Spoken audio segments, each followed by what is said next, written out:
Hi hello everyone. இங்கிலீஷில் பேச ரொம்ப கஷ்டமாக இருக்கா? அப்போ கண்டிப்பாக இந்த வீடியோ பாருங்கள்.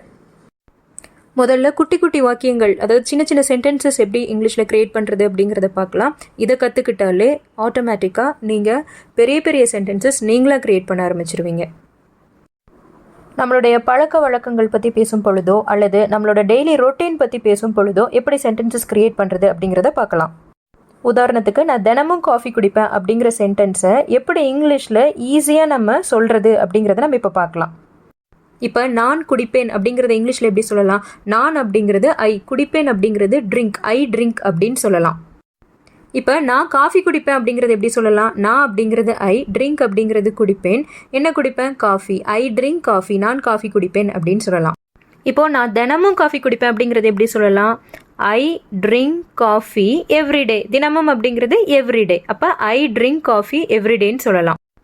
இப்போது அவன் தினமும் காஃபி குடிப்பான் அப்படிங்கிறத இங்கிலீஷில் எப்படி சொல்லலாம் அப்படின்னா, ஹீ ட்ரிங்க்ஸ் காஃபி எவ்ரிடே அப்படின்னு சொல்லலாம். இந்த இடத்துல நம்ம ஒரு சின்ன வித்தியாசத்தை நோட் பண்ணணும். ஐ ட்ரிங்க் அப்படின்னு சொல்கிறோம், ஹீ ட்ரிங்க்ஸ் அப்படின்னு சொல்கிறோம். அதே மாதிரி ஷீனாலும் ட்ரிங்க்ஸ் தான். அவள் தினமும் காஃபி குடிப்பாள் அப்படின்னாலும் ட்ரிங்க்ஸ் தான். She drinks coffee everyday. அதே மாதிரி இட்டு அப்படிங்கிற வார்த்தையை போட்டாலும் ட்ரிங்க்ஸ்ன்னு தான் போடுவோம். It drinks coffee everyday. அது தினமும் காஃபி குடிக்கும் அப்படிங்கிறத நம்ம இப்படி தான் சொல்லணும் இங்கிலீஷில். நம்ம என்ன செயல் பண்ணுறோமோ அதைத்தான் வினைச்சொல் அப்படின்னு சொல்லுவோம்.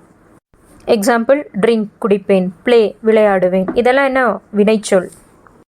அப்போது நம்ம பழக்க வழக்கங்கள் பற்றி பேசும் பொழுதோ அல்லது அன்றாட செயல்களை பற்றி நம்ம பேசும் பொழுதோ ஐ யூ வி தே அப்படிங்கிற வார்த்தை கூட வினைச்சொல்லை யூஸ் பண்ணும் பொழுது, அதாவது வினைச்சொல் அப்படின்னா நம்ம என்ன வேலை செய்கிறோமோ அந்த சொல். சே ஃபார் எக்ஸாம்பிள், இப்போ நான் தண்ணி குடிப்பேன் அப்படின்னு சொன்னால் ட்ரிங்க் அப்படிங்கிறது வினைச்சொல். நான் விளையாடுவேன் அப்படின்னு சொன்னால் விளையாடுவேன் அப்படிங்கிறது வினைச்சொல். அப்போ ஐ யூ வி தே அப்படிங்கிற வார்த்தை கூட வினைச்சொல்லை நம்ம பயன்படுத்தும் பொழுது நம்ம வினைச்சொல் கூட எஸ் ஆட் பண்ண மாட்டோம், வேர்ப் கூட எஸ் ஆட் பண்ண மாட்டோம்.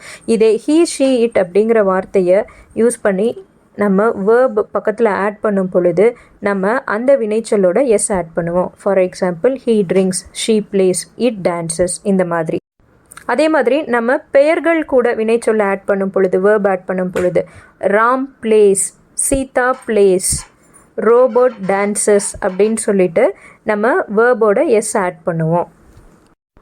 ஸோ நம்ம ஞாபகத்தில் வச்சுக்க வேண்டிய விஷயம் என்னென்னா, நம்ம அன்றாட செயல்கள் பற்றியோ அல்லது பழக்க வழக்கங்கள் பற்றியோ பேசும் பொழுது ஐ யூ வி தே அப்படிங்கிற வார்த்தை கூட வினைச்சொல்லை நம்ம சேர்க்கும் பொழுது அந்த வினைச்சொல்லோட நம்ம எஸ் ஆட் பண்ண மாட்டோம்.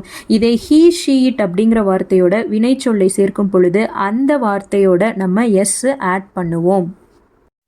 Example, I play, you play, we play. He plays, she plays, it place.